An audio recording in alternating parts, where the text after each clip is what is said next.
এই আমল করতে পারেন, মহান আল্লাহ তাআলাকে সাক্ষী রেখে বলছি, আপনি আপনার আমলনামায় কবুল উমরা হজের সওয়াব পাবেন ইনশাআল্লাহ। আসসালামু আলাইকুম ওয়া রাহমাতুল্লাহি ওয়া বারাকাতুহু। সম্মানিত দর্শক, মাত্র একটি আমল করলেই প্রতিদিন আপনি কবুল উমরা হজের সওয়াব পেতে পারেন ঘরে বসে। বন্ধুরা, অনেকেই হজ করতে যান, উমরা করতে যান, মহান আল্লাহ তাআলা যাদের সৌভাগ্যে রেখেছে তারা কিন্তু যায়। এই উমরা হজ এবং হজ করার পরে এই হজ কবুল হলো কিনা মহান আল্লাহ তাআলাই ভালো জানেন।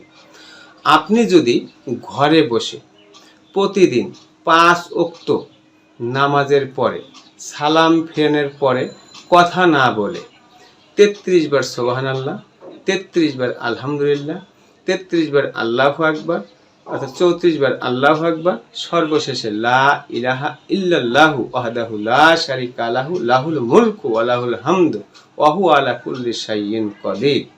যদি এই আমল প্রতিটা নামাজের পরে, অর্থাৎ প্রত্যেক ফরজ নামাজের পরে এই আমল করতে পারেন, মহান আল্লাহ তাআলাকে সাক্ষী রেখে বলছি, আপনি আপনার আমলনামায় কবুল উমরা হজের সওয়াব পাবেন ইনশাআল্লাহ।